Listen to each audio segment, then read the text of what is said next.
It's the Opperman Report. Join digital forensic investigator and PI Ed Opperman for an in-depth discussion of conspiracy theories, strategy of New World Order resistance, high-profile court cases in the news, and interviews with expert guests and authors on these topics and more. It's the Opperman Report. And now, here is investigator Ed Opperman.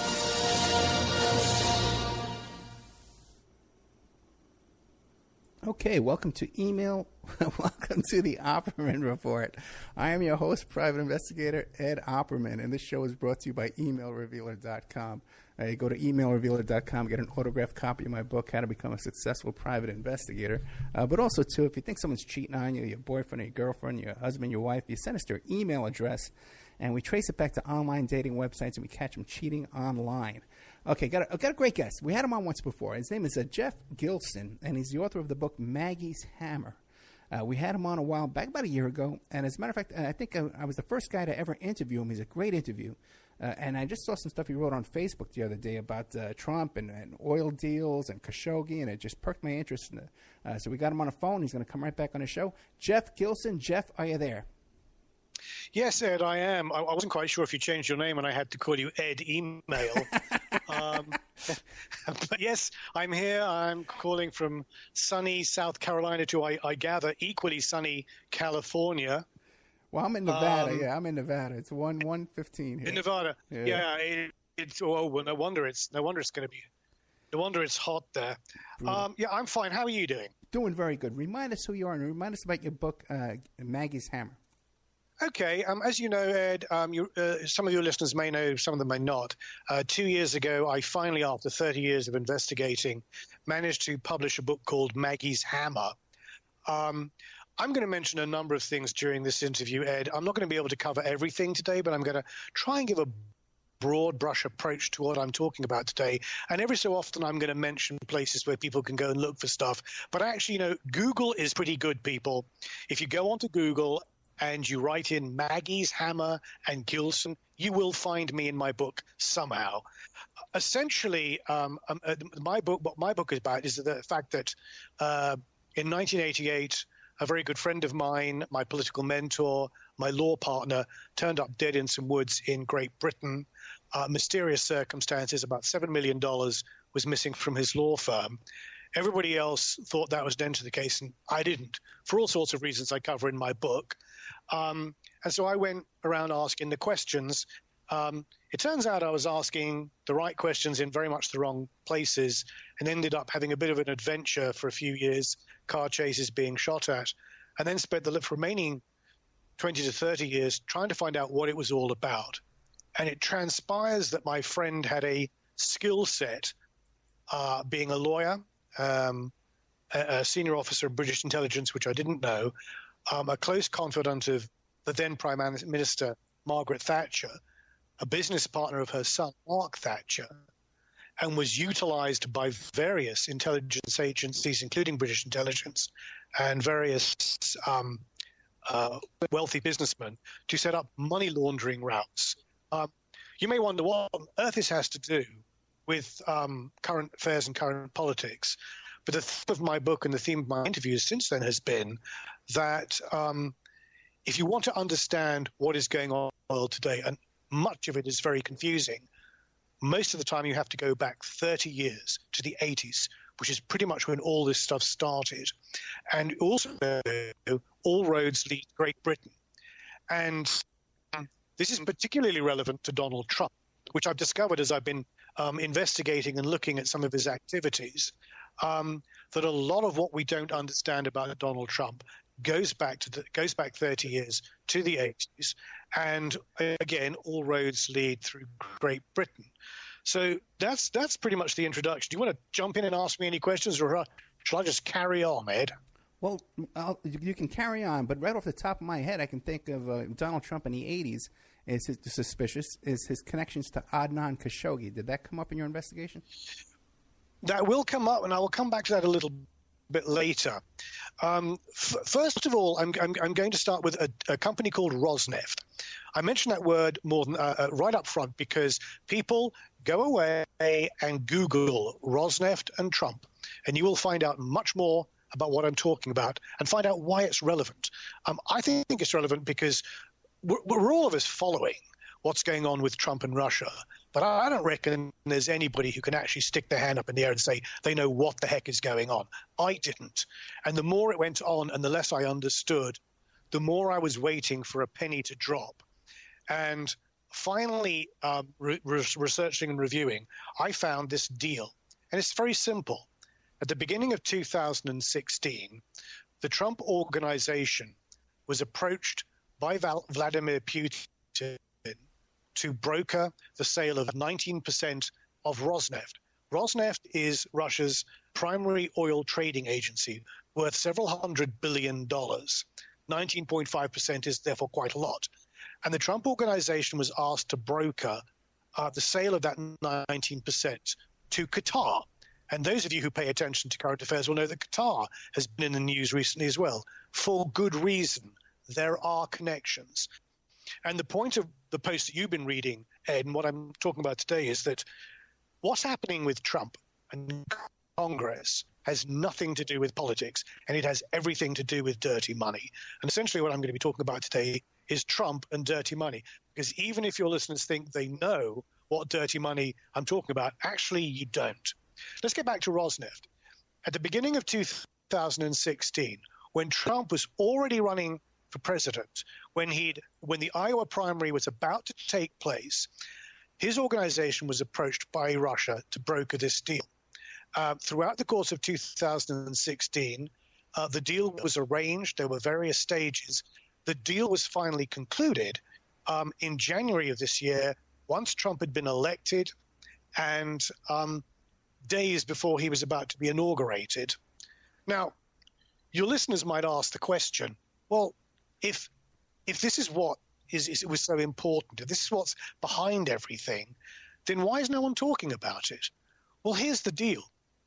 You had a presidential candidate who was brokering a deal for one of America's primary, what do you want to call it now, enemy, competence, but basically brokering a deal for that country with a country in the Persian Gulf. You don't have to be Einstein to realize this is a conflict of interest. So why didn't anybody in the primaries raise any of this? Do you know, honestly, Ed, I have no clue. I have no idea. You know, and Geoff, I think real quick, you say that no one's talking about this, but you want to know what? When you put in Rosneft, R-O-S-N-E-F-T, into Google, it autofills Rosneft Trump. So it's not like this is a... You know, this is the point. Yeah. Because my first reaction was, okay, I don't get this. If this is the primary issue, if this is the first thing that comes up on your Google, if this is what people don't want to talk about, then why are we not hearing more about it? I think I just confused myself there. It's out there. There are very sensible people talking about this. A friend of mine called Scott Dworkin, who is a leading Democrat politician in North Carolina. So, yeah, there's politics involved. He is now the executive director of a company, of an organization called the Democracy Coalition. He's written a 40-page report on this deal, on all of the dirty aspects of it, on all of the corrupt aspects of it, how it comes out of Trump's dealings with Russia over 30 years, dealings with the Russian mob, dealings with corrupt Russian officials over 30 years. And he's written this report, and he actually tweeted and said, next week, and this was in March, I'm going to Congress, I'm going to provide evidence about this, and this will all come out. Nothing. Nada. Why not? And the answer is because everybody knew about this in 2016. And I suspect the story eventually is going to be that nobody thought he was going to win. So it didn't matter.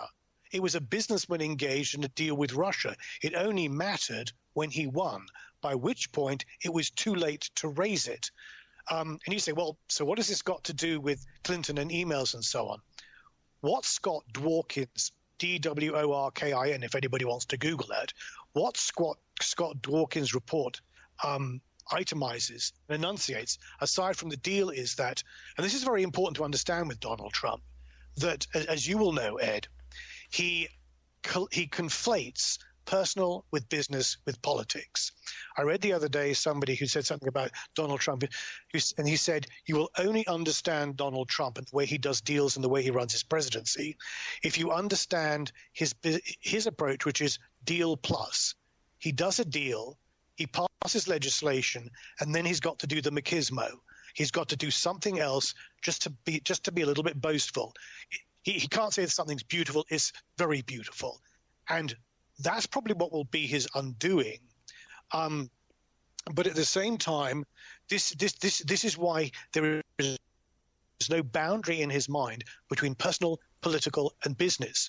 And the point that's been made by Scott Dworkin and others is that not so much that he was pursuing the deal with Russia, but that he then took the entirety of his business organization and his political campaign and said to them, what we're about is making this multi-billion-dollar deal happen.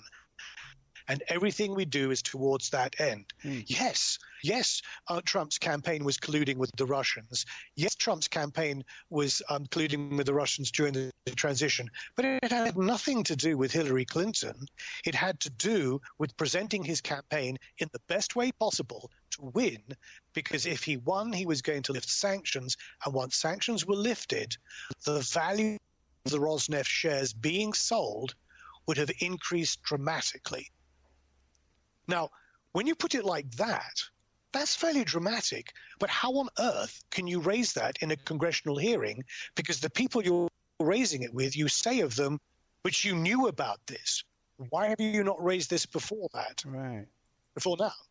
So we have this situation in Congress where people are going around in circles. They're talking about hacking. They're talking about Clinton, and every time anybody, and I think Senator Harris and Senator McCain have both tried to talk about Rosneft, and any time they get anywhere close to it, Comey and others shut down because they know they can't talk about it because everybody knew about it, but nobody thought he was going to win. Okay, so that's the first thing, the Rosneft deal. People go and have a look at that. I think all roads will come back to this Rosneft deal.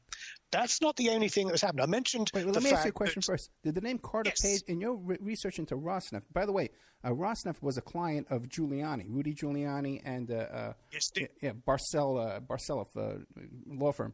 Now, interesting there. Now, but what Carter Page too, right? You know, my research wanders around Carter Page, but it wanders around Carter Page because Carter Page is here and gone. What is of far more interest to me is people like Rex Tillerson, who was the former chief executive of ExxonMobil, who was heavily involved in deals with Rosneft, as was Wilbur Ross, the commerce secretary. If you go through many of Trump's associates, it's not that they had dealings with Russia. They specifically had dealings with Rosneft. He basically took his campaign and geared it towards completing a deal. He is now taking the presidency and ensuring that the dirty dealings of that deal do not become public, or he is protected from them. Here's the problem, Ed. Yeah. He can't be impeached for Rosneft because that was a criminal. Those were criminal dealings that took place before he became president. But you can't talk about what he may have done with regards to obstruction of justice without talking about Rosneft. So what he does is he packs his administration with people who are totally clued into Rosneft, have their own dealings with Rosneft, and are going to do everything in their power to ensure that nothing about it comes out. It's not dissimilar to what Silvio Berlusconi did in Italy. Anyway. Fascinating. I think you're onto something. And by the way, Qatar was the first country. Qatar was one of the first countries to come visit, yeah. Yeah, well, Qatar is also interesting. And let me move on to that. And again, I'm not trying to say anything definitive here to your listeners. What I'm saying to your listeners is, people, there is way more going on here than just Trump, Russia, and Clinton. Yeah. Way more. Do your own research. Let me make a point about research, Ed, because of your show. During the last presidential campaign, I became very disillusioned with the mainstream media. CNN and New York Times were both called out for being biased. I don't blame them for being biased. I mean, I don't know what your politics are. I don't know what the politics are of your listeners. I personally am not a Trump supporter. So I could understand CNN and New York Times being biased against Trump, but it became so blatant that they became no better than internet websites and internet radio stations which are acknowledged that they're biased. And once that happens, who do you trust? The comment that I make to your listeners is, don't trust anyone. Don't trust me. Don't trust you, Ed. Don't trust anything you read unless you can check it out for yourself, bearing in mind you're never present when these things happen. Read what you read, hear what you hear, use your own common sense, do your own research, and then believe what you believe. But don't just accept things at face value. In any way, as far as Qatar is concerned, Qatar, as we know, is in the middle of a crisis where several of its Middle Eastern neighbors have essentially brought in economic sanctions against Qatar. And the reasoning has been because Qatar supports terrorism. Well, that's just not the case. If you look at it, the reason Qatar's neighbors have taken issue with Qatar is because Qatar sits in the Persian Gulf and has access to one of the largest natural gas fields in the world, and certainly in the Persian Gulf. And the way that it sits, Qatar owns most of it, and the other end is owned by Iran. Well, Qatar has become the dominant natural gas producer in the Persian Gulf. Everyone else produces oil, but they produce natural gas. This made them a major economic player in the Persian Gulf, punching way above their weight in terms of population. Per capita, they're the richest country in the Persian Gulf. And this kind of annoyed its neighbors. Their neighbors were doubly annoyed, particularly Saudi Arabia, because since the 2000s, they've become increasingly dependent upon the need for natural gas. And their neighbor has taken advantage of this, which has made them less than friendly. So there's already needle between Saudi Arabia and its neighbors and Qatar, but it's got nothing to do with terrorism. It's got to do with good old-fashioned economic power broking. Well, okay, that's fine and dandy as it stands, but so what? Well, we bring Syria into the equation. Oh, because of politics and terrorism? No, because Qatar wanted to build a pipeline out of the Persian Gulf through Syria, through the area held by the rebels. Qatar has been supporting the rebels in Syria, but not because it cares about Assad, but because it wanted to have control over the territory through which its pipeline ran. Okay. What happened there? What happened there was that Russia decided it was going to support Assad.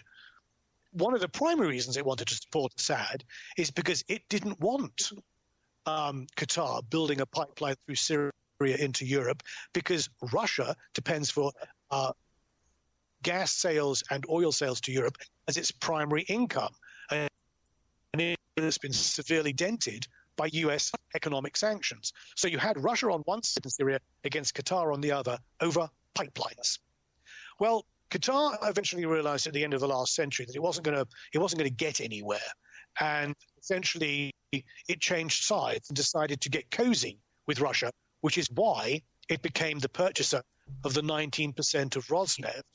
At the same time, in becoming cozy with Russia, it also became cozy with Iran and decided to work more closely with Iran in developing the natural gas field in the Persian Gulf. So suddenly, in the last few years, you have Qatar moving away from its allies in the Gulf Cooperation Council and moving towards Russia and Qatar.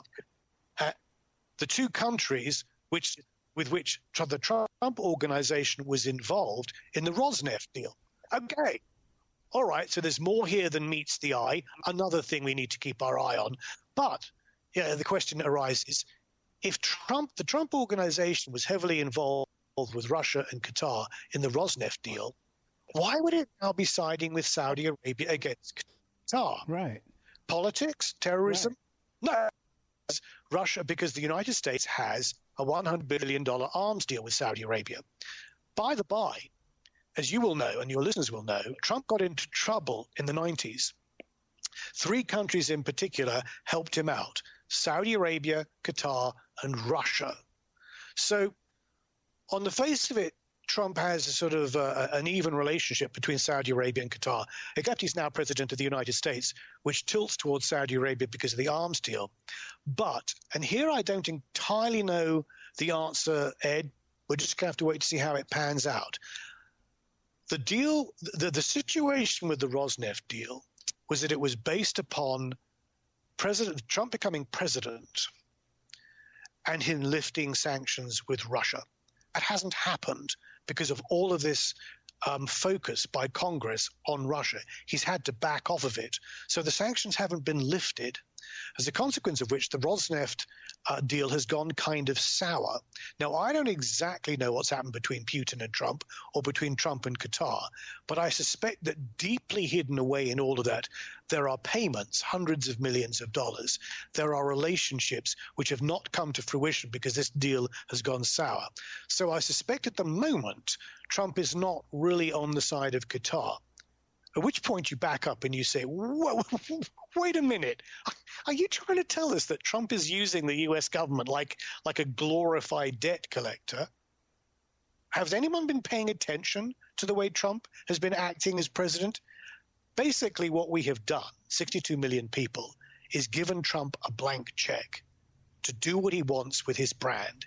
He is treating the American nation and the presidency as an extension of his brand. So, yeah, he will use U.S. diplomats and his cabinet and officials in any way he needs to expand his brand and his authority.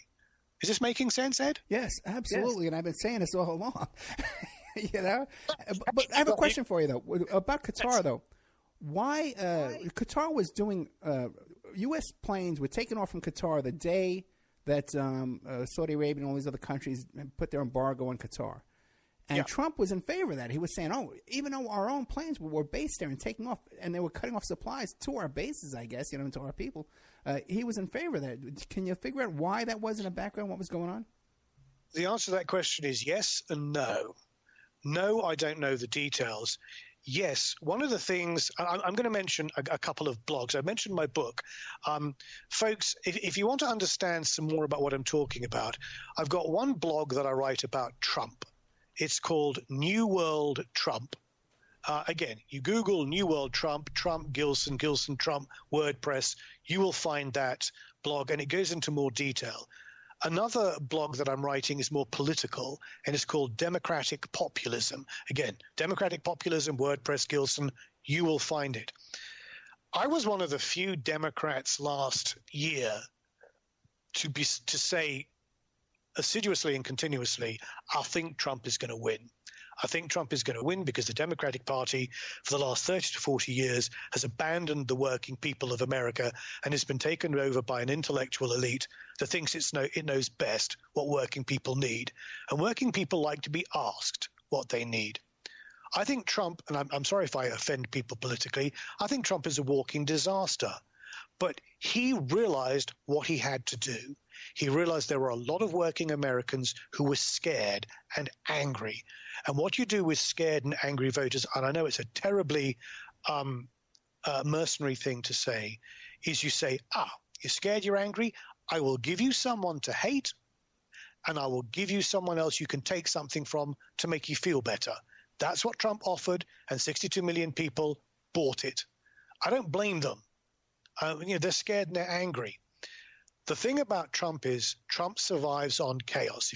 If you research his business deals, if you research his forays into politics in the past, he survives on chaos, constantly chopping and changing, where the only person who knows what's going on is him. I don't say he's an incredibly clever guy. I don't think he is an incredibly clever guy. But he's worked out in 40 to 50 years of doing business that what keeps people on their toes is chaos. So I think it's perfectly reasonable, perfectly sensible, not sensible, but understandable that one day he's pro-Qatar and the next day he's anti-Qatar. I suspect he's doing exactly the same thing with the countries in the Middle East that he does with everybody else, which is playing the chaos game with him, because he understands something which other people haven't yet grasped. Everyone is trying to prove Trump wrong, and he keeps shrugging his shoulders and saying, you can prove me as wrong as you like, but until I resign, I'm here as president for the next 4 years, and guess what? Everybody has to deal with the president of the United States of America. So I don't care what you think about me. You have to deal with me, whether you're Saudi Arabia or the U.S. Treasury Secretary or the governor of Arizona. You have to deal with me. And he knows that. So who cares if he's acting crazy? The only thing that happens when he acts crazy is Nobody can predict what he's going to do. Yeah, and that $100 billion deal, that arms deal he did with Saudi Arabia, the way they do business over there is through bribes, and through bribing. Oh, absolutely. And gifts to your family members. This is right up his alley. Oh, absolutely. Absolutely. And so keep your eye on Qatar. There is something very dirty going on with Qatar. I'm not exactly sure what it is. I come back to that a little bit later. But in the course of writing and doing my research, I was like, okay, is there anything else we should be looking at? Well, yes, there is. I saw it best described the other day by an FBI official who, not surprisingly, spoke anonymously. And he said, what you folks out there don't realize is we've got a real problem here in the FBI. We have been investigating the Trump organization and the Trump family for close on 10 to 15 years for their dealings over 30 years with Russia. And those investigations are being jeopardized by this investigation into the last election, because we can't have you investigating what went on in the last election, because it's the culmination of what's been going on for the last 30 years. And if you go there, we've got to bring out in public matters we want to keep private. And so there's this vicious circle. And I'm like, well, what kind of dealings are we talking about? Well, we go back to the 80s, and Trump is putting together his real estate empire in New York, and everything's kind of going okay. But towards the end of the 80s, things start getting a bit tight. He's very, very highly leveraged with debt, and he needs money. And he will look for money wherever he can, and that's why he got involved with Qatar and Saudi Arabia, who are major investors in the Trump organization. A lot of them bought property in New York through his various schemes. But Trump also became very involved with the Russians. And towards the end of the 80s, and particularly in the 90s, when you talk about Russia, you're talking about corrupt government officials, you're talking about the mob. And the two are very much intertwined. Again, I can't deal with all of this right now. Go to my website, New World Trump, and you will find more details about this. But some names that people should pay attention to. One is a company called Bayrock, and a gentleman called Felix Sater. Felix Sater was basically a front man for the Russian mob, and Bayrock was the organization that he used. And they were used to funnel Russian mob money into New York real estate in alliance with Trump. Now, looking at it from the other end of the equation, since the end of the 80s through Yeltsin and into Putin, the Russian economy has essentially imploded. Its primary commodity that it sells is oil and gas. And as it was described by someone I read the other day, basically the primary industry in Russia at the moment is money laundering. Anybody in government grabs what they can and sells it through the mob. And the primary vehicles and the primary centers for doing that are the City of London in Great Britain and New York.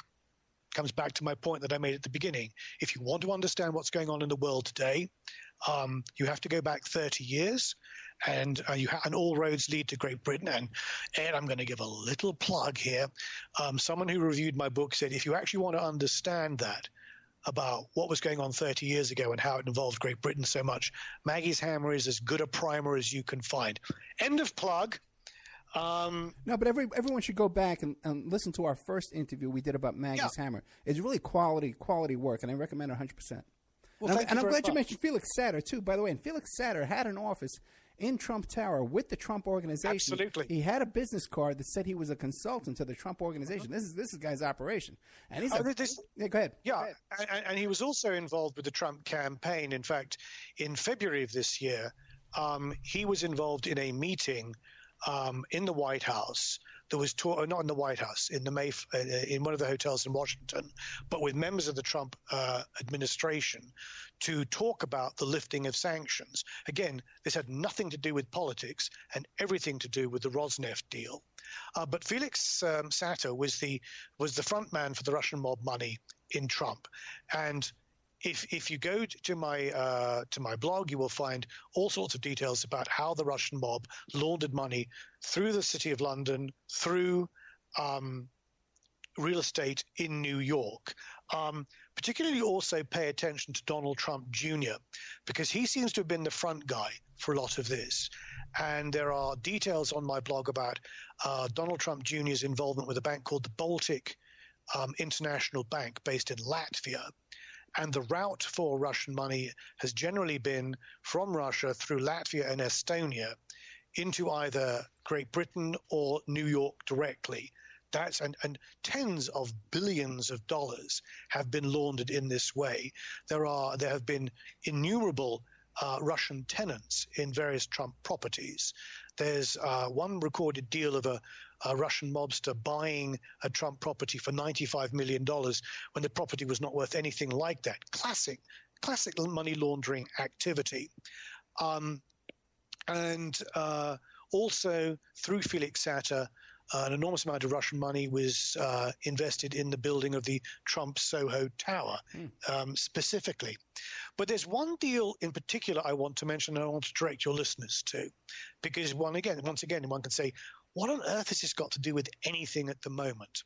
Okay, lost in all of the news in the last few weeks, people may not have read about the trial that was stopped in New York involving Russian mob money and real estate. And it involved a gentleman called Bill Browder, who is a U.S. multimillionaire now holding British citizenship. And Bill Browder in the 2000s was initially a supporter of Vladimir Putin and founded a company called Hermitage Capital Management. Hermitage, as it sounds, Google it. And Hermitage, worth several $1 billion, was the primary trading organization in Russia for American interests, and Bill Browder headed it. He then fell out with Putin because Bill Browder realized how corrupt Russia was and made Hermitage the primary activist shareholder organization. I don't entirely understand that, but basically what it meant was that his organization would buy shares in Russian companies and they would become activist shareholders to try and get rid of corruption, which of course is not what Putin wanted at all. So he and Putin fell out. Putin tried to set Bill Browder and his partner, Russian partner Sergei Magnitsky, up as being involved in a tax fraud scheme, which the European Union and others have said is nonsense. Sergei Magnitsky died in prison. Bill Browder escaped and has been pursuing this ever since. And he says the tax fraud case was itself a fraud because what had happened was that Russian government officials became involved in Hermitage, as they do with any foreign corporation. They get involved, then they steal everything they can. One of the things they may steal is identity and then engage in tax fraud and theft. That's what they did with Hermitage. And by stealing the tax identity of Hermitage, they managed to launder $230 million at the beginning of this decade. The case that just stopped in New York was this end of investigating that fraud deal. That $230 million went out of Russia, through Hermitage, through Estonia, into London, through various organizations, into a real estate deal in New York. And this court case in New York, brought by the Manhattan U.S. attorney, was to prosecute the U.S. organization that was fronting that $230 million. The U.S. attorney was a gentleman called Preet Bharara, who was one of the first U.S. attorneys that Trump fired for no stated reason. The case itself was stopped. No reason has been given, but certain of the witnesses have said that it was stopped as a consequence of political request, without any name being given to that political request. This may or may not be the tip of the iceberg. I can't say on your show that it was Trump that stopped the case, but it was Trump that fired the prosecutor. So, this corruption, although it started 30 years ago, may not have ended. It may still be happening, and Trump may be trying to close down any investigations into not only Rosneft, not only the hacking, but into the 30 years of corrupt association he's had with the Russian mob and with corrupt government officials. So it's relevant. All comes back to dirty money. Really quick. I just had a guest on the show who was a lawyer down there in Arkansas, and he's filing a Freedom of Information Act request about the Mena airport. And what he described to me was the same exact thing, ID theft, where they were laundering money. Bill Clinton was laundering this Mena, Arkansas coke money through some guy's account. The guy had no idea what was going on. He owned a bond brokerage firm. And this little guy was doing more transactions in a year than Chase Manhattan Bank was doing. As I remember rightly, I think I cover this in my book as well. Oh, the gentleman was Barry Seal. Not the lawyer, but the gentleman was Barry Seal. And there was intimate connection between him and certain officials in Clinton's government. And what I understand is Bill Clinton, then unknown governor of Arkansas, sold out to the CIA and said, you can basically use my state for whatever you want to do, fly your stuff in and out of Mena, was heavily involved with the Contras and all sorts of strange doings and dealings. One of the things that I've discovered looking at the 80s and then through the 90s and following it as I've been writing and investigating is there's nothing new out there. Money laundering is money laundering. But what really started in the 80s, and this was explained to me by my Israeli intelligence source, a gentleman called Ari Ben Menashe. He said to me, Geoff, you will never understand what's going on now unless you understand the 80s. And you'll never understand the 80s if you keep looking at things in terms of this country, that country, geopolitics and intelligence. It was not about politics then, and it's not about politics now. It's about money. Everybody decided they wanted to make money. People in intelligence decided they could make money. People in government decided they could make money from kickbacks. That's what happened then, and now it's gone big business. You've now got a president who is driven by his own corrupt business entanglements. It's a terrible thing to say, but unless you understand that, you really can't understand what Donald Trump is up to. And we put him there. But it's amazing what you can do when you steal identity theft and you engage in money laundering. I mean, that's the point about the subject matter, the subject of my book. A gentleman called Hugh Simmons, he's the subject matter of my book, Maggie's Hammer, is that I didn't write the book to vindicate him. I tried to find out what had happened to him because he was knee-deep in corruption. He was the guy who, and I'll be coming to this in just a minute, we got time, he was knee-deep in setting up money laundering pipelines. We got about 12 minutes, so. Okay. Yeah. He was knee-deep. Oh, in that case, let me reasonably speed up and change it. I think we've dealt with much of that. I've dealt with the FBI. People, Hermitage. Go and have a look at that. You specifically mentioned, and I said I would come back to it, Ed, the yacht deal. In amongst everything else that I've been researching, there was this comment that seemed to have no relation to anything else. And I've become very understanding of comments that seem not to relate to anything else. In 1988, Donald Trump bought a yacht from Adnan Khashoggi, and the deal was brokered by the Sultan of Brunei. As I was saying earlier, and I'll say it again, the thing to understand about Donald Trump is he conflates business with personal, with politics. Donald Trump doesn't buy a yacht from someone being brokered by the Sultan of Brunei because he read about it in the Yellow Pages. The chances are he knew these people already.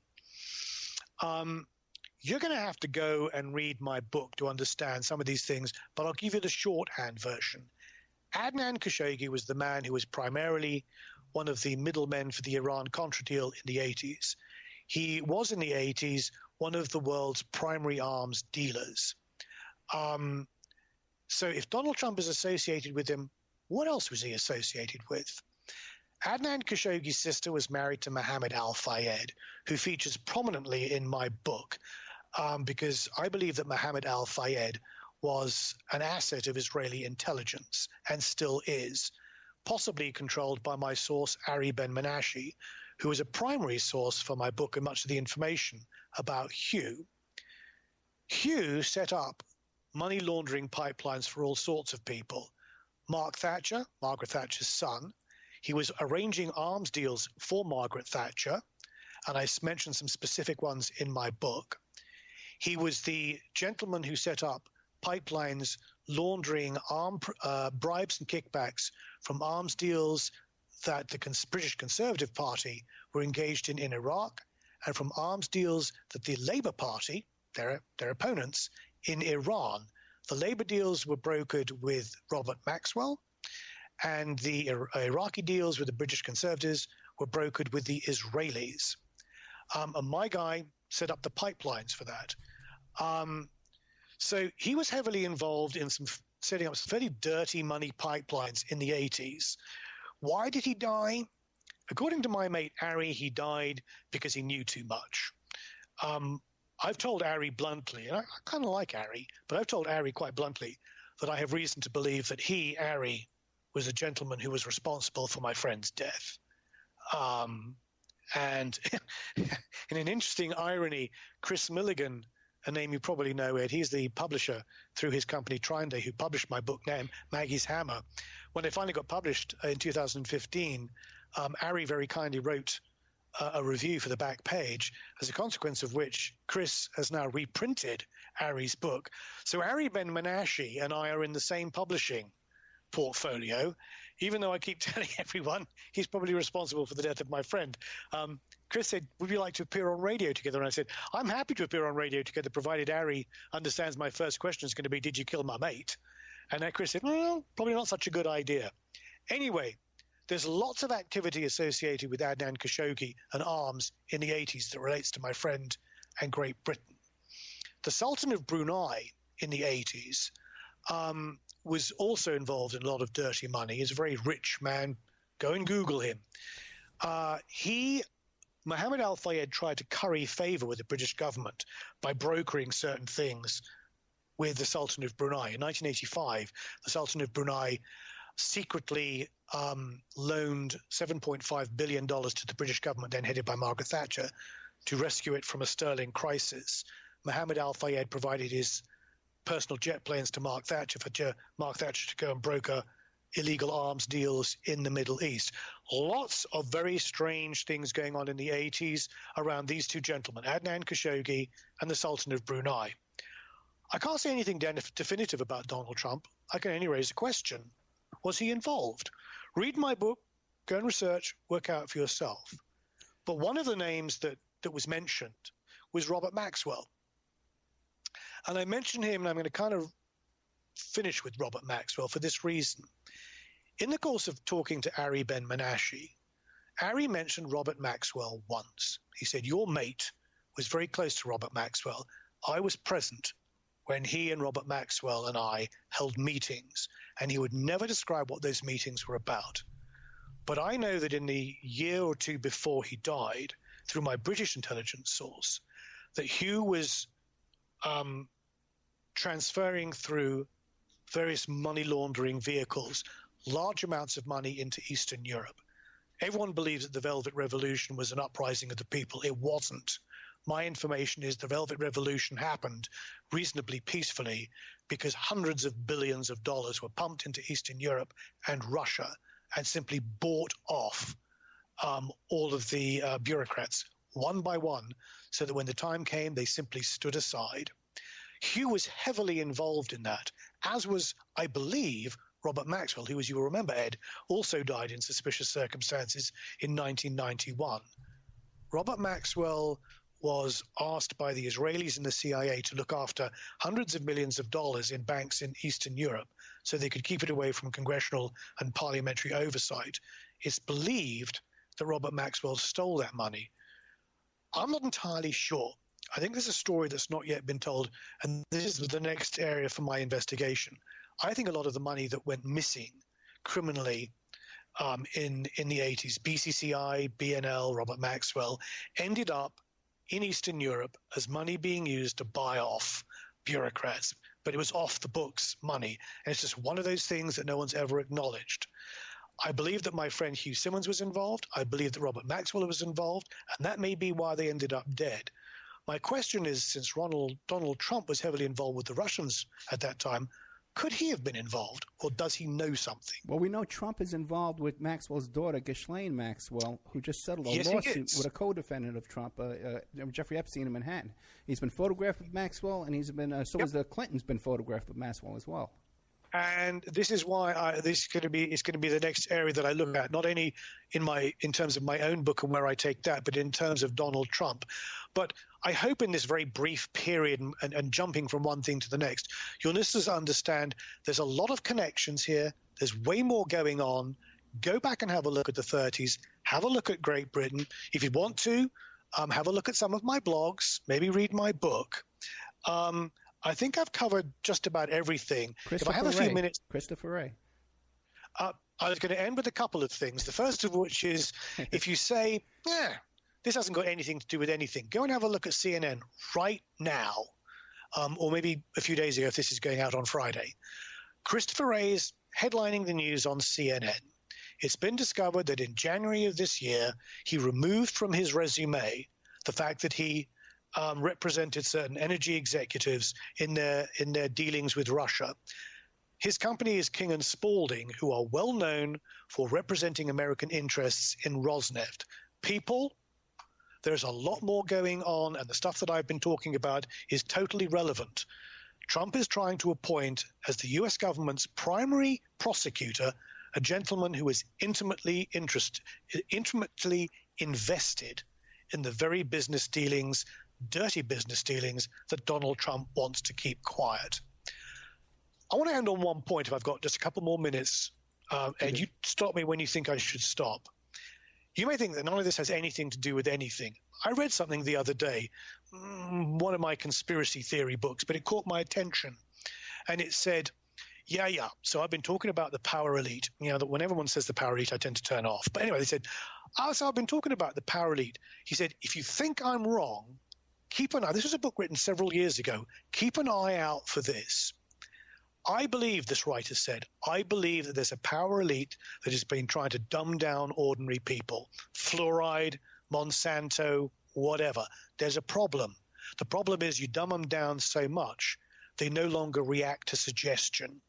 So what's going to happen is the most powerful politician in the world, the U.S. president, is going to have to become louder. And he's going to have to attract attention, or rather distract people, with a war. So if you don't believe what I'm saying, one day look for someone who is a brash, loud, obnoxious president who is determined to break the rule of law in any way that he can and become as arrogant and as authoritarian as he possibly can, and who starts a war in the Middle East. Then everything that I'm saying will be coming true. The worrying thing is, Ed? Look around. It's happening. Geoff, this is incredible presentation today. I can't thank you enough. We got to have you back for another full 2 hours, okay? Geoff Gilson, happy we'll do that. Oh, my friend, this was great. I want to talk to you too about hosting a radio show too.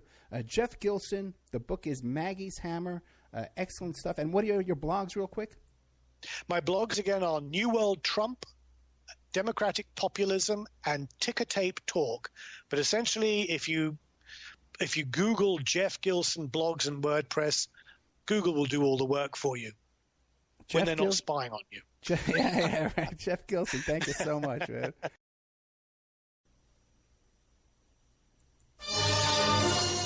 It's the Opperman Report. Join digital forensic investigator and PI Ed Opperman for an in-depth discussion of conspiracy theories, strategy of New World Order resistance, high-profile court cases in the news, and interviews with expert guests and authors on these topics and more. It's the Opperman Report. And now, here is investigator Ed Opperman.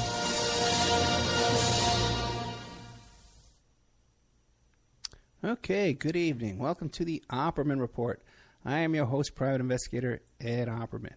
And this show is brought to you by Archival Revival. Okay, what is Archival Revival, you may ask? Okay, let's take a look here. Archival Revival is a Christian film archive, and they're paying for vintage Christian films. Archival Revival is dedicated to preserving and restoring classic Christian films and media. So now, if you have original prints, negatives, or other film elements of classic Christian films, or if you have audio recording masters for classic Christian record albums, they want to buy them from you. Okay, this is a sponsor that wants to pay you. So you're going to go into your church attic. You're going to talk to your pastor, the youth pastor, or the vacation Bible school. You're going to go to all these people. You're going to contact them and ask them if they have any of these old, big 35 millimeter or 16 millimeter Christian films. And then you contact them over at archival.revival@gmail.com. They also have a blog at archivalrevival.blogspot.com. If you have trouble getting a hold of me, just go to hold of me, and I'll put you in touch with good old Brian over there at Archival Revival. They're dedicated to restoring these films and preserving these films, and that's why they're going to lay out the money to purchase them from you, to put them in good hands and take care of them, and then reissue them out on HD quality stuff, because there's so many people have been saved from watching these films back when they were at the Sunday school 50, 60 years ago, and these films are deteriorating, so they want to preserve them. Archival.revival@gmail.com. Okay, people may remember our guest coming up here, and I want to thank Melinda Kula so much, because we were supposed to do the show an hour and a half ago, but we had a lot of technical problems, and of course Vic is taking her driver's test today, so it's been a hectic day, and she's been very kind and very patient. She's been on the show before. We did a show about John Benet Ramsey, and Melinda Kula has a very specific theory about this it hasn't really hit the mainstream media as much as we've tried.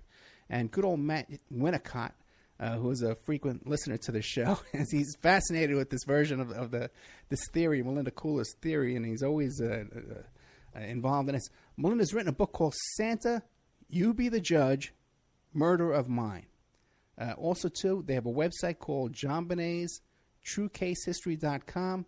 And also, you can go to Melinda Kula's Facebook page, which is dedicated to John Benet Ramsey. It's MLINDAKULA at Facebook.com. And you can find that, and there's all kind of pictures and evidence and stuff like that of the suspect they have in mind, some writing samples, things like that. So, Melinda Kula, are you there?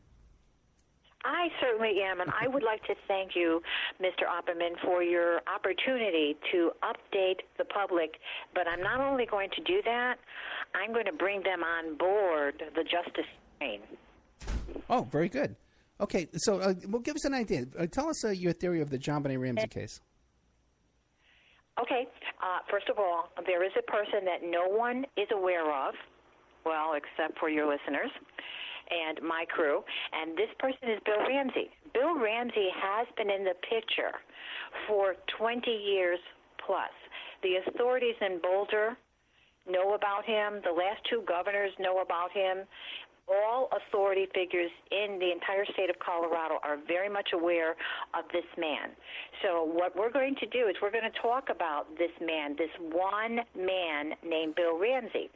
The history, as you have been kind enough to mention, with Bill Ramsey, that is posted on the website. The history of Bill Ramsey is JohnBenet'sTrueCaseHistory.com under the book tab.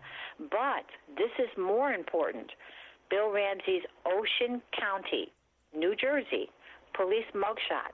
That's the most important thing that you can see on the Facebook.com/Melinda Kula.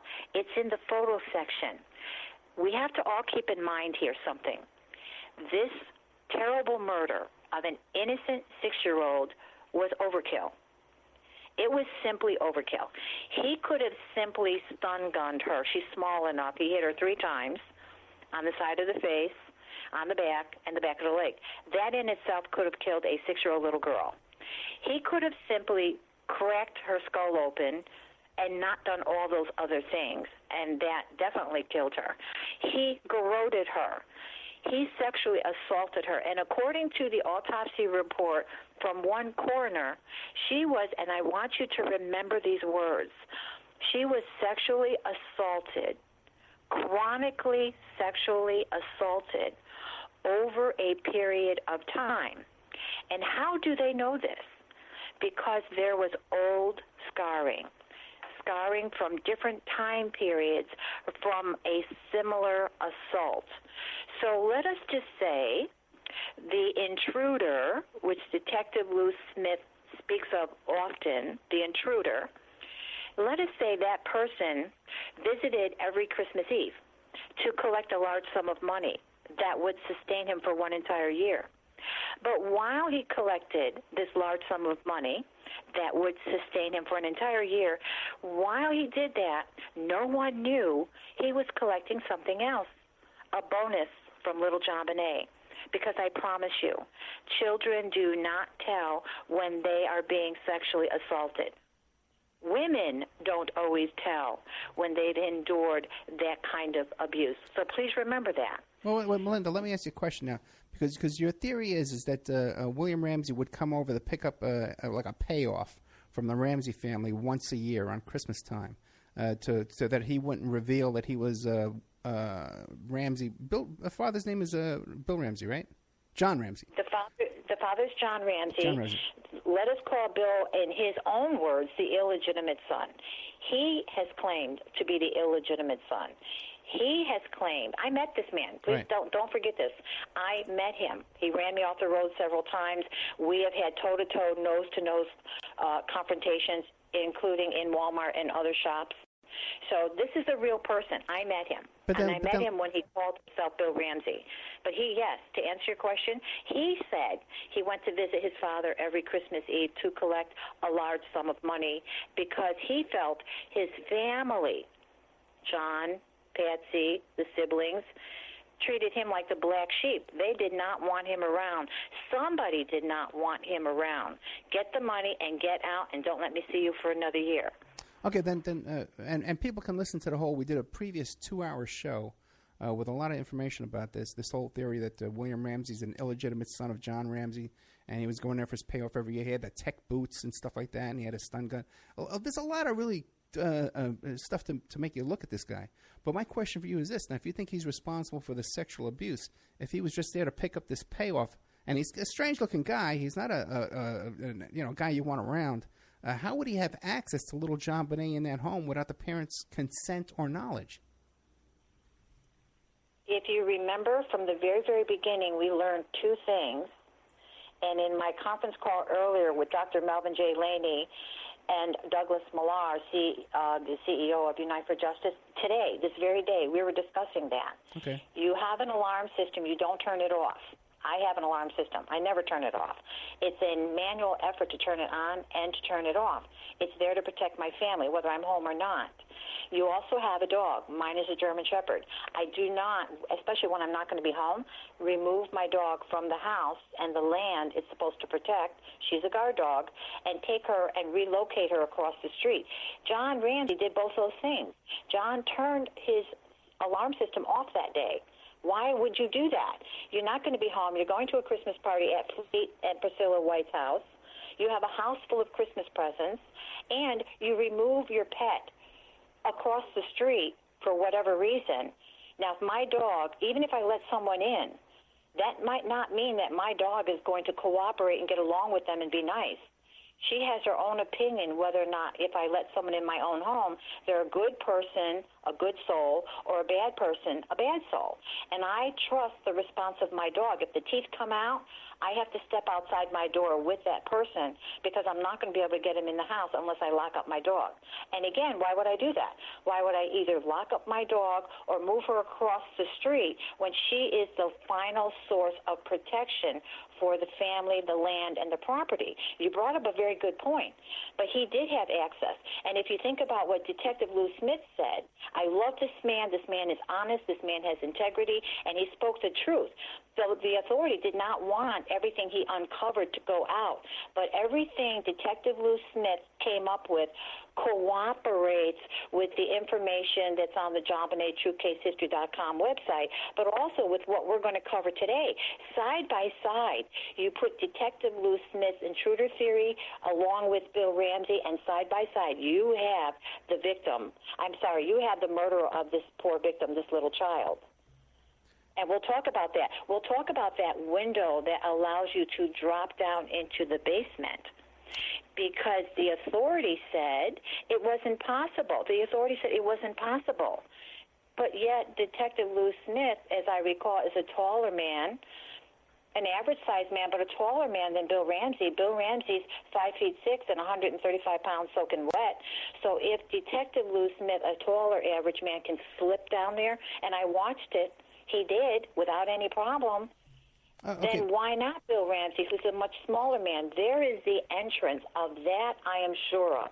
Because there was another thing Detective Lou Smith discovered.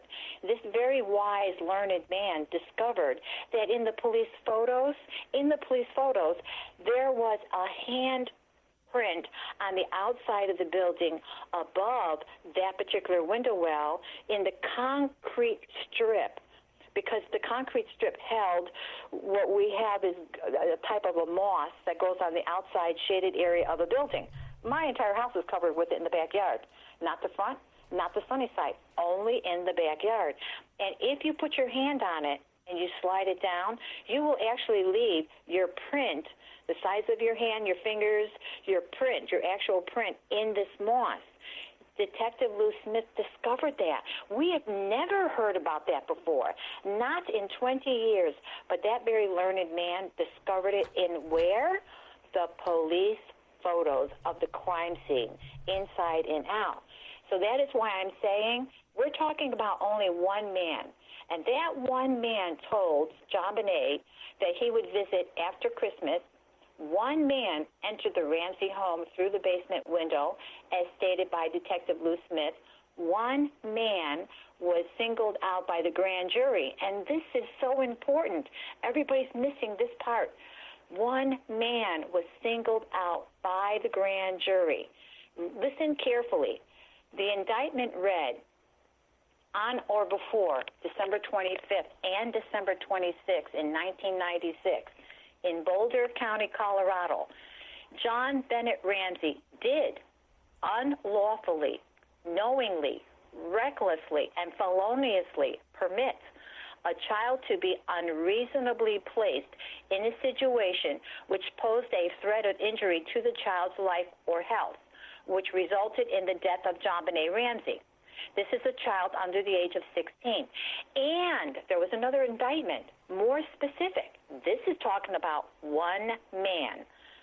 On or before December 25th and December 26th in 1996 in Boulder County, Colorado, John Bennett Ramsey did unlawfully, knowingly, recklessly, and feloniously rendered assistance. Listen carefully. Rendered assistance to a person, one man, with intent to hinder, delay, and prevent the discovery, detention, apprehension, prosecution, conviction, and punishment of such a person, this one man, for the commission of a crime, knowing, that's important.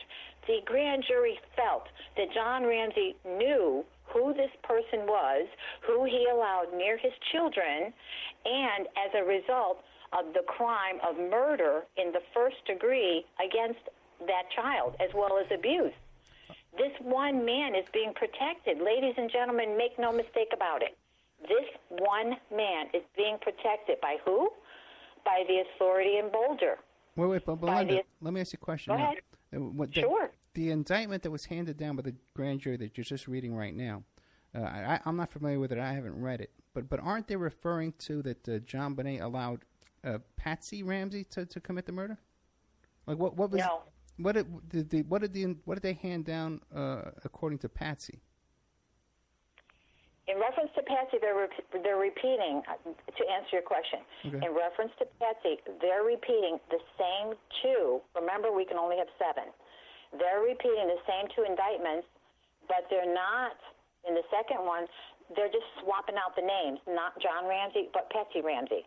They are both being charged with what I just read you, separately and jointly. There's the 4 indictments. So they're not saying for Patsy to allow John to be the one near the child, resulting in the death, and Patsy knowing how dangerous he is, and switching it over, John allowing Patsy to be near the child, knowing how dangerous the mother is. No. That's where everybody's misunderstanding. No, you have to remember something. Dr. Henry Lee, he is a world-renowned forensic criminologist. Dr. Henry Lee was in the courtroom. Dr. Henry Lee is more than an expert witness.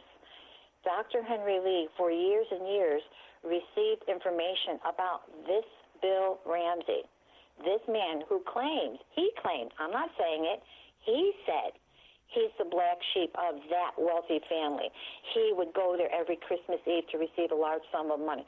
Bill Ramsey is saying all of these things that you'll see on the website. And recently we had a report. It's a very simple report. It's 20-plus links between John Bonet and Bill Ramsey that, by the way, coincides with everything Detective Lou Smith uncovered in his investigation. And guess what? The Boulder Authority wanted to grab his findings, Detective Lou Smith's findings, this very honorable, trained individual in homicides. They not only want to grab it, to confiscate it, to take claim, they wanted it destroyed. Why would they do that, Ed? Why? Yeah, it does seem like they're a little bizarre over there. Now, this indictment that was handed down by the grand jury, do we know who they think was the third person that actually did the murder? They did not say. They did not say. And that is why the indictment, because then it would go back to court with John, with Patsy, and they would find out and name that individual. They would actually be able to do that. But what happened is Alex Hunter said there is not enough information here to indict. That was his personal opinion. But what he did was wrong. According to a law professor, what should have been done is he should have signed the indictment, everybody back to court, John and Patsy, find out who is the individual that they were talking about, or in court, after he signed the indictment, then turn around and simply say to the judge, Your Honor, I don't think there's enough here. I would like for you to waive this particular charge or these 7 charges, these indictments. I would like you to waive it until I have more information. Then we'll revisit the trial against John and Patsy if he deems it necessary. But he didn't do that. One man was allowed to say, there's nothing here, there's not enough to indict. One man, Alex Hunter. And in the end, he'll go down in history for being the horse's rear end that he is, because he did that. Now, why wouldn't he allow to go back to court and let the judge do what the jurors wanted? What did they want? They wanted John in. They wanted Patsy in. They wanted to ask many more questions. They wanted to know about this individual, this person that they're referring to. And it's not Patsy and John. It's yet another person. Now, but back to the theory that it was the illegitimate son that was molesting John Bonet every year. We really don't know that, because if the Ramseys were allowing, as this indictment claims, that they were allowing their child to be exposed to harm, that could, you know what I'm saying? That could have been a systematic thing where they were constantly exposing this child to being molested.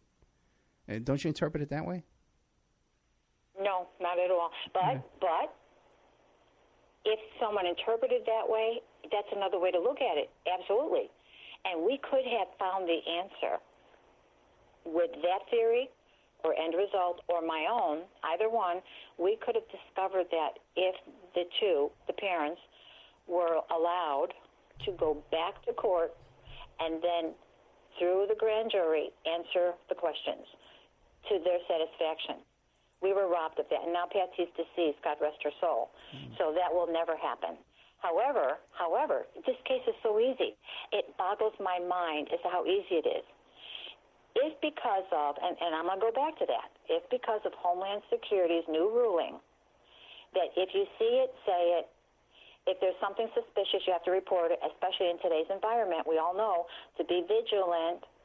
So if you have a man who keeps changing his appearance and changing his assumed names or aliases on a regular basis, you're supposed to report that to the authority, because he may be a homegrown terrorist. For that reason alone, they could pick him up. They don't have to pick him up about the John Bonet case, not at all. They just say, we understand that you have multiple name changes and that you change your appearance often, and we would like you to justify why you do that. We need to make sure you're not a homegrown terrorist. And by the way, he has boxes of weapons and boxes of ammunition for the weapons. And they know that. I told them that. So why does this man have stamped on his forehead, hands off, nobody gets to pursue him? And I do mean nobody. 7 FBI divisions in 6 different states, 7 of them have information on this man. And yet, to the best of my knowledge, they're not doing anything because it's the same thing that Mr. Cantwell, the former director of the Colorado Bureau of Investigation, has said to me. He has said to me personally, we cannot touch this case unless we are invited in. And I had some words to say to him, and then we hadn't spoken since then because I guess he didn't like my words or the tone of my voice. It's basically, you are useless, retire, get a job doing something else because you're not doing your job. You can take charge of this case. And then I find out from a very good man, the retired Attorney General for Colorado, Mr. Troy Ide, he said that it's up to the district attorney to outsource assistance from other agencies to get justice for this child. He has the right to do that. So why hasn't he done that? Why hasn't Stan Garnett outsourced this case to the FBI, to the Colorado Bureau of Investigation, 2 different agencies? Why not outsource it to Dr. Henry Lee? This man, he's a world-renowned forensic criminologist. He has his own lab. It's in West Haven, Connecticut. Why not give him the opportunity to retest all the evidence? Because he did say on the line during the TV show with all the other experts, he said, I'll be happy to retest. I'll be happy to use my lab. I'll be happy to give the results back to Boulder and let them run with the ball. So he doesn't even want credit.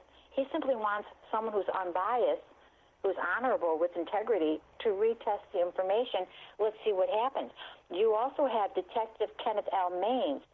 This man started the AISOCC, American Investigative Society of Cold Cases, because why? He had a murder case. He wanted to solve it. He could not, with his way of thinking, he figured he had to think outside the box. What better way to do that than to ask other homicide detectives to assist from another area or his own? It doesn't matter. Let's not be hoggish about who gets credit here. So he boldly said to another person, let's brainstorm over my case. I want justice for this victim. That's all he cared about, justice for the victim. And so when he did that, they were able to see together and jointly other pieces of the puzzle that it took someone else's mindset to discover. And when he realized, when Detective Kenneth Maines realized, oh my God, this works. Well, then he founded the American Investigative Society of Cold Cases. And guess who is united in his efforts? Dr. Henry C. Lee. So if we bring what we have, what we're discussing today, along with Detective Lou Smith's reports, and they're extensive, to these individuals, Dr. Henry Lee and Detective Kenneth Maines, do you know what? This case would be solved. And how easy is it to find, since we already have his photo, Bill Ramsey's mugshot, police mugshot for assault against his girlfriend. By the way, she was later found dead with cigarette burns and beat marks on her upper body. They said, the local police here in New Jersey said she had seizures. I guess they didn't see the beat marks. I guess they didn't see the cigarette burns all over her body. So that didn't need to be pursued. But Bill Ramsey was the boyfriend at the time. If you think about what he was capable of doing to his girlfriend who's dead, does it surprise us as to what was done to John Bonet by the same mindset? The answer is no, not at all. This is the way he thinks. This is who he is. I've always questioned Elizabeth.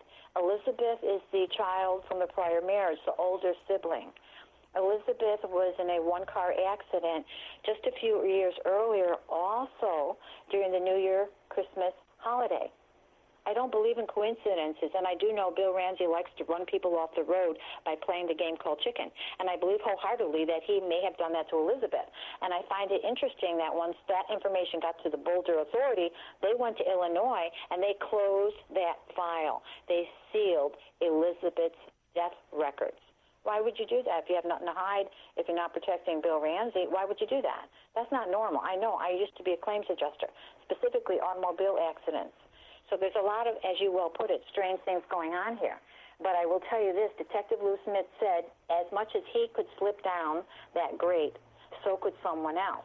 The scuff marks he talked about, they were on the wall. That determines the type of a shoe, and it's normally a new shoe that creates scuff marks like that, not something that had been worn down. And they found that brand new high-tech brand print, shoe print, boot print. It's a high-tech brand. It's a very large logo on the bottom of the shoe. Well, they found that in the dust next to this child. Bill Ramsey just purchased, before his Christmas trip, to visit his father to collect his $118,000. He mentioned that before he ever left New Jersey. When he mentioned that odd amount before he ever left New Jersey to go to Colorado, and then that same amount is in the 2.5-page ransom note, that's not a coincidence, ladies and gentlemen, not by any stretch of the imagination. The Blueprint High Tech, he had purchased such a new pair of shoes prior to the visit to Colorado. There's only one print found in the sand, in the dust particles from the concrete floor. They said it's the raising of salt out of concrete. That's true because I used to have a basement in our old house when we were children, and it was always covered with salt coming from the concrete floor. That's true. But where was that second foot? One is next to her body. Where's the second footprint? I'll tell you where it is. It's on her because he double-wrapped the cord, double-wrapped it around her neck. That was proven when they released it from her neck. He pulled it with such force as needed to take down a 300-pound man. This is rage on such a level. This is personal. This is family. When somebody does this, you know they know that person. You know they know that family. So if you look at that, the circumstantial evidence continues to snowball.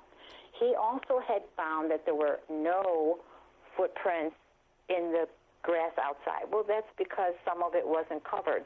When it was in sun, there was no way to leave footprints because the snow had melted, so there wouldn't be any. We had a situation similar to that when somebody was throwing smoke bombs at my house because they were unhappy about the things I'm reporting about the JonBenet case. That was one of the reasons.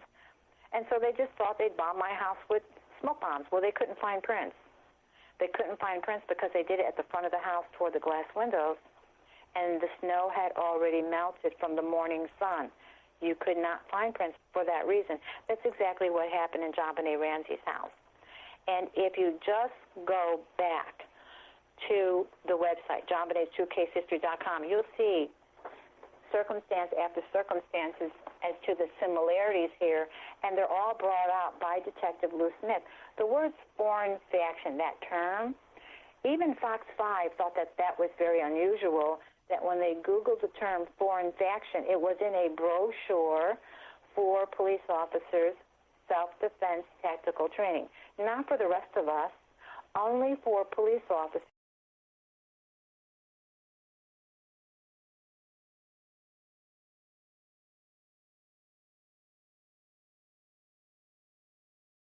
Special permission from the karate instructor who owned the school to allow him to be with the local police officers in Manahawkin, New Jersey. We had no problem with that because the police officers didn't mind. They liked Bill Ramsey.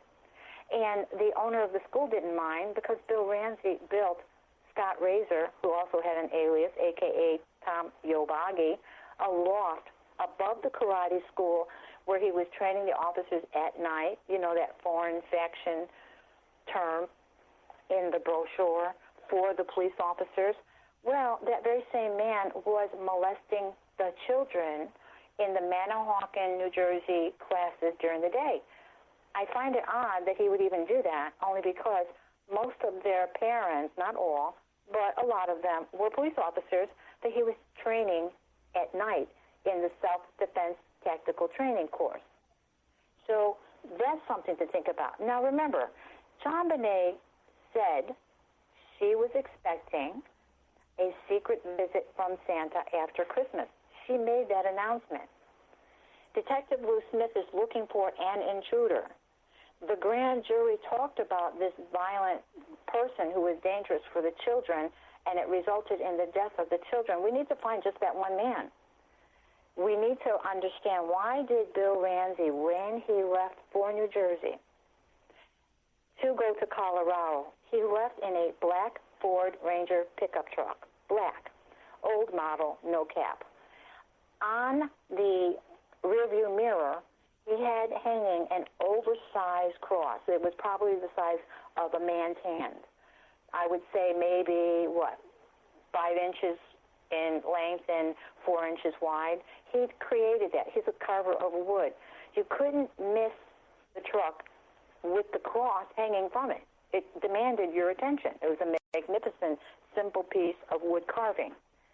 When he returned from Colorado and the child was found dead, and the media grabbed that information, and they should, because we all want to know how to best keep our children safe, for whatever reason, Bill Ramsey immediately painted that black Ford Ranger truck red. Why would you do that? Red? Because you did not want anybody to be looking for a black Ford Ranger pickup truck, and if they were, yours is red, you're safe. They won't see your truck as what may have been seen in the Boulder, Colorado area. There would be no other reason to come back from Colorado to New Jersey from your Christmas vacation angry and filled with rage because you did not collect your expected $118,000 inheritance for that year. You were penniless. By time you returned, you were penniless. But you also lost your 2 friends. You know those 2 friends that are mentioned in the ransom note? My 2 friends have your daughter. He had 2 friends. Those 2 friends were Ed and Terry. They were like the 3 Musketeers. Where you saw one, you would always see the other 2. You would never see them separated. When they visited one person's residence, they were all there. It didn't matter whose residence, whoever was living where. You saw all 3 of them. If you were looking for one, you only had to find one of the other 2 because they were all together. But why then did these 2 best friends, these inseparable friends, why did they completely abandon him upon his return from Colorado to New Jersey once it was discovered that a small child was found dead in the basement? It was said to be a kidnapping, turned out to be a murder. Why did they absolutely void their life of this man all of a sudden? Wouldn't talk to him, wouldn't meet him anywhere, dropped out of the karate class to stay away from him, did not want to be anywhere near him in any way, shape, or form. You have to ask yourself that. And don't forget, Bill Ramsey is a carver of wood. He knows how to change the shape of wood. He's very artistic in that way. I have a wood carving of his. It has been locked and hidden for 20 years. Why? Because the back of the wood carving, it simply doesn't have Bill Ramsey as the artist. Bill Rohn, Larry Rohn, all the different names he uses. It just had W-I-L-L, and he ended the L with a hangman's noose. In the application to the karate school, another instructor, Bill ends his signature in a hangman's noose. Bill's very proud of that hangman's noose. But when he creates these magnificent, very expensive, very detailed wood carvings of Native American Indian chiefs and Native American medicine men and the warriors, on the back, he can't sign his full name. Why? He keeps changing it. But he won't put the wrong name there. No artist would. Not in such expensive, elaborate carvings. He just simply would use Will, W-I-L-L, and end it with a hangman's noose. So when you put all of these odd situations together, you continue to come up with, why is this man not being investigated? Why did they not check his DNA and his left palm print? That's what's going to connect with all the mountains of evidence and everything else that's pointing to him, Bill Ramsey. 20 links point between the 2 Ramseys, John Bonet and Bill. With all of that considered, why won't you just simply pick him up and check the 2 things that were left behind? Check his left palm print, check his DNA. DNA was left behind. There was a palm print left behind on the door jamb of the wine cellar, and I believe they found scattered partial fingerprints. Just pick him up because of Homeland Security's requirement, by the way, because if you don't report something that you see that's on and later it results in the death of individuals, then you yourself can be prosecuted for holding back information that would have saved us from a tragedy. So, again, prior to the trip, before Bill Ramsey ever left New Jersey, he said he was going to collect $118,000. He went there, he came back penniless. Prior to the trip to Colorado, leaving New Jersey, he had a black Ford Ranger pickup truck, and he came back and he changed it red. When he disappeared after 18 years, 18 consecutive years of feeling safe in Manahawkin, New Jersey, which is Ocean County, New Jersey, he disappeared again. We didn't know where he was. It took a while to find out from his employer, who's no longer his employer, by the way, that he was hiding away for the last few years in North Carolina. He was working as a carpenter for this contractor. The contractor was alarmed when Bill Ramsey crinkled his W-2 form for filing taxes in the garbage, and he didn't realize that the employer had not yet left the office. So therefore he caught that action out of the corner of his eye, and now he's wondering, am I, the employer, going to get into trouble because my employee is not filing his taxes? Who wants to play with the IRS? Not me. So what happened is he approached Bill Ramsey and said, listen, you need to file your taxes, and I'm concerned at what I just saw. But Bill Ramsey is no longer Bill Ramsey. Bill Ramsey is using the name Bill Lawrence Roan. Same man, different name, different alias. Well, let me ask you this. How do you know that he's using this different name? Oh, that's easy. The employer, let's call him David. Okay. David was so concerned about what he saw, he looked up the name Bill Lawrence Roan. When he looked up the name Bill Lawrence Roan, Lawrence taken from, middle name, Lawrence taken from Perfect Murder, Perfect Town, Lawrence Schiller. He's laughing at the police all over the place. That's where the name Lawrence came from. But anyway, David, the employer, to answer your question, went on the website, and he just simply Googled Bill Lawrence Roan. That took him to John Benet's TrueCaseHistory.com. He said he sat there and read and reread everything about, on that website, Bill Ramsey. And he then called me. And he said, listen, you don't know me, but Bill Ramsey, a.k.a. Bill Lawrence Roan, a.k.a. Larry Roan, is my employee. And right now I'm scared to death for myself, my wife, and my son because he works for me and he's in and out of my house all the time. And I said, well, that shouldn't scare you. What's really concerning you? And he said, well, he hasn't filed taxes in the last 20 years, and he admitted that, and she was murdered 20 years ago. He said, I don't believe in coincidences. And then he said, when he's at work and he sees small children coming and going, when it's little girls, he makes the most crudest and rudest comments in reference to the little girls, and the employer put a stop to that immediately. He said, and on top of that, he always talks about his two friends. It's the very same names that you talk about in John Benet TrueCaseHistory.com. He said, not only is he talking about the very same two people you name, he said their first names, he said, but he talks about his wife, not his girlfriend, but his wife, who was found dead of a seizure, and it's Jennifer. It's the same person. This is the same man. And he said, by the way, I went to your Facebook, Melinda Kula.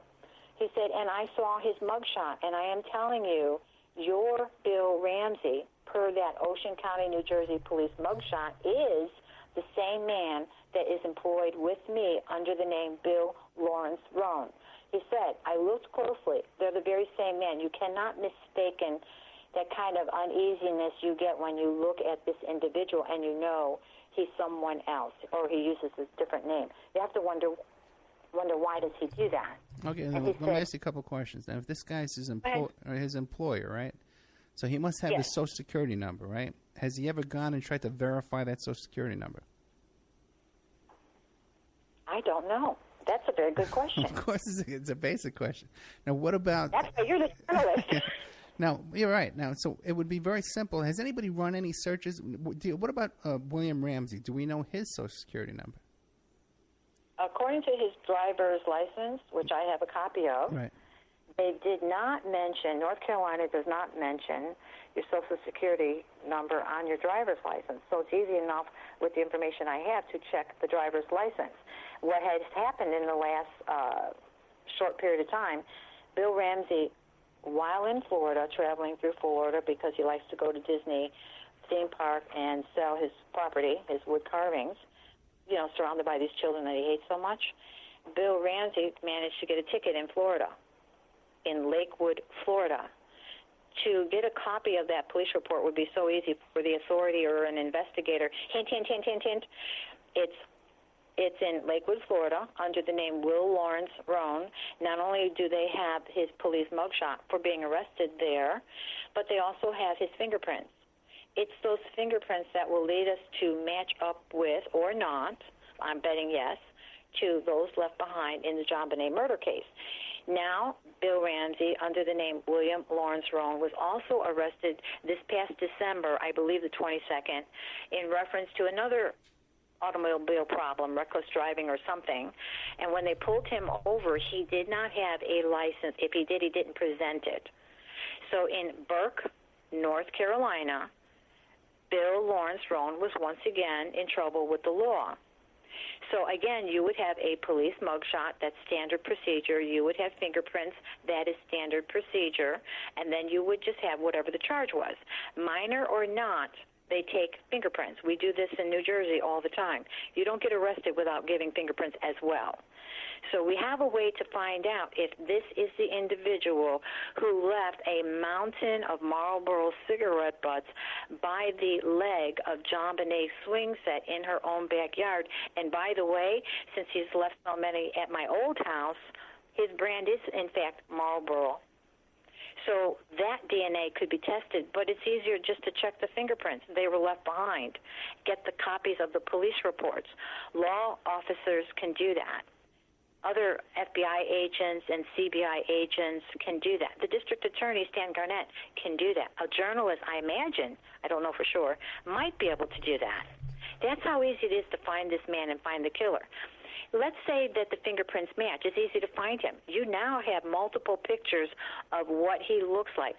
What he looked like 20 years ago when he was arrested for assault. The assault was against Jennifer, who was later found dead. And what he looks like now in North Carolina. He's only been there for the last 2 years, 2.5 years. But really, there's never really been anybody to actually verify that the William Ramsey from Jersey is the same guy in North Carolina using the name Roan. Yes, there is actually. Go ahead. What do you got? We were on another radio show, and that show was run by a gentleman who was a member of the Crime Stoppers for many, many, many years. Okay. He was the host of the radio show.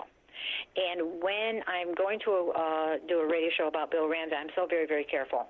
I had sent him in advance all the information that I had, including the police mugshot of Bill Ramsey and the North Carolina driver's license of William Lawrence Roan, because I needed an expert. I'm not.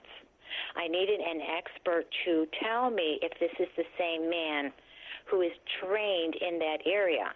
So after we did the radio show similar to this one, the individual said, I want you to do two things for me. Well, do one thing for me, and then I'll do something for you. And I said, okay, sounds good. He said, if you could tell me only one thing, just one thing that would convince me this is the man that killed JonBenet, think hard and then tell me only one thing that would convince me. But remember something. I says, what is it? He said, I was involved in Crime Stopper for over 30 years. I am really very good at what I do. I said, well, good. I'm counting on that. He said, so now tell me one thing. Think and then tell me. I said, all right. Would this convince you? I said, when he returned from Colorado, Bill Ramsey,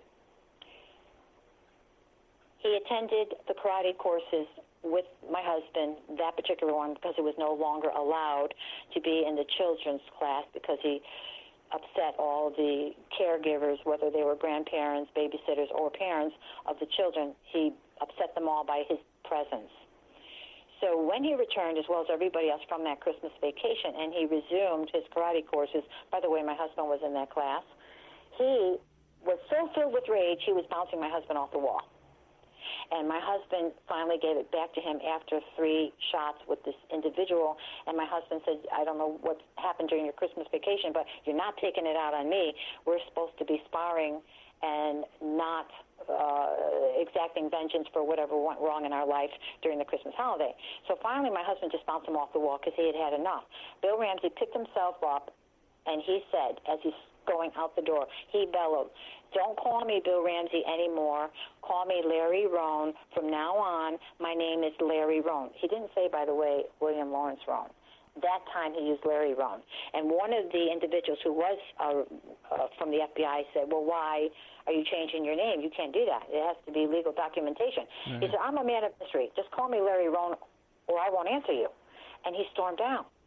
So now he planted the seed of everybody's being very curious about this man, Bill Ramsey, who's now Larry Rohn. When he came back the very next day, he was still hostile. And the men were ribbing him. The adult males in the adult class were ribbing him because they were angry about the name change. They were suspicious. It really wasn't known yet about the child. Some of the information got out, but not a lot of it. She was missing, then she was found dead in the basement. Her name is JonBenet Ramsey. That's pretty much in the early days all we all knew. And so that same man who questioned him and the name change and the legality of it decided to rib him a little bit more. So he said, hey, Billy boy, I want to ask you a question. What do you want? He said, are you related to that little girl that was found dead in the basement? He didn't say her name, first name or last name. He didn't even say Colorado. You related to that little girl? Hey, Billy boy, you related to her? And he said, I don't know no Johnny B. I don't know no Johnny B. And he's moving to the right and he's moving to the left, and out that door he went. But what did he say? He didn't say, I don't know no Ramsey child. I didn't know no JonBenet child. He said, I don't know no Johnny B.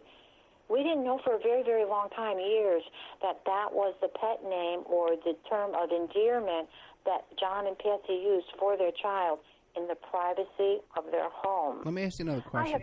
When he was working at the karate school, for the karate school teacher, because you have an application for that, is it his date of birth and a Social Security number on there? Was he getting paid for that? His date of birth, well, let me see if we can find this here. Okay, I'm looking at his state of North Carolina driver's license, and it states here clearly that he's a male, he's 5'6", that this was issued May 30th, 2014, that his hair is brown, his eyes are blue, and when it expires, and his birth date is 11-4-1958. Okay, now does that match the information that's on the application when he was getting paid for teaching karate? Oh, he didn't. He was a student. He was a student. Karate. He was a student, so he wasn't getting paid over there. Okay, all right. Exactly. No, he was a student. He came from the first karate school where the karate instructor in Manahawkin, New Jersey, was molesting the children. That man went to jail for 53 counts, but he went to jail under his right name, which was Scott Razor, not his alias name, which is Tom Yobagi. That's where Bill Ramsey attended karate courses with Ed and Terry, his 2 friends. But when the school closed down because the instructor went to prison for molesting all these children, then our school in Waretown, New Jersey, inherited that snake, Bill Ramsey, as well as his 2 friends. First came Bill, then came his 2 friends, because remember, where you see one, you see the others. And then that relationship broke off very quickly upon his return. Bill Ramsey, that is, a.k.a. Larry Rohn, a.k.a. Bill Lawrence Rohn, when he returned from Colorado, and you had all the name changes, and you had his change in his appearance, and his residency kept changing every couple of weeks, living from one person to another, with these people ingratiating themselves by having him in the house with whatever song and dance he happened to tell them, and they bought it for a little while until they realized they made a huge mistake and ordered him out. That happened often. Now, this list of various addresses he's been using, you have that from a database search or just from contacting different people that you talked to? I have the state of North Carolina because the employer sent a copy of the driver's license I already had, which was left in my mailbox, by the way, by someone else who was very concerned about this man. Right. Bill Ramsey's mugshot in Manahawkin, New Jersey, here, Ocean County specifically. So I had something to compare to. But here, remember that Crime Stopper with 30 years of experience? Yeah. When I told him that Bill Ramsey knew the term of endearment used only by the parents and only in the privacy of their home, as I am with my children, there are things, there are terms of endearment that I use for my children, but not outside our home. That man said, now you've got my attention, because how would he know that unless he was in the home? How would he know that unless he was very familiar with the family and everything about them, the house layout, and all of that? He said, now I'm going to give you something, Melinda. He said, I've heard everything you've said. I've reviewed everything you sent me, and I have 30 years of experience as a Crime Stopper. The two people match. Bill Ramsey and William Lawrence Roan, according to the state of the state of North Carolina license plate, driver's license rather, it's the same man. He says, Melinda, I'm looking very carefully at it, and I am telling you, they're the same person. So if this man can be arrested for any reason whatsoever, and his DNA as well as his fingerprints are checked, you'll have the proof that everybody seems to be looking for across the country. That's how easy this is. And that's when he and I discussed, as well as Douglas Millar and Dr. Melvin Laney, the fact that you don't really need to pick him up for the John Bonet case at all. You just basically pick him up for the multiple name changes. At one point, the karate instructor from Waretown, New Jersey, bumped into Bill Ramsey. Bill Ramsey had his wallet in his hand, and he dropped it. It flew upside down. Identification went everywhere, but they were the same man with different names. And the instructor who owned the school found that very curious. He tried to help him, Bill Ramsey, pick up the different credit cards and all of that in a variety of names. And this is a very alert man, by the way, the owner of the karate school number 2. And Bill hurried up and just fanned everything together and put it all in his pocket, and he'll deal with it later. He did not want the karate instructor from school number 2 in Waretown, New Jersey, to get too close a look at all the different identifications under different names. That is reason enough, according to Homeland Security and learned police departments with experience, that is reason enough to say, would you please look at this man? Why does he have all these different name changes and the different appearances and hopping all over the place, trying to avoid contact with the police? His own words, Bill Ramsey's own words, while he was using the name William Lawrence Roan to David, was in fact a kind of tongue-in-cheek comment. Well, if I'm going to be arrested, I don't think I would mind being arrested under the name William Lawrence Roan by the FBI. And he volunteered that his bank account was red flagged. And David asked him, why is your bank account red flagged? There's no reason for that unless somebody's really looking into your finances. And it was partly because he received $37,000 quarterly in the form of T-bonds from somebody. He's still getting paid money from somebody. That's interesting. And by the way, I did talk to a forensic accountant, and I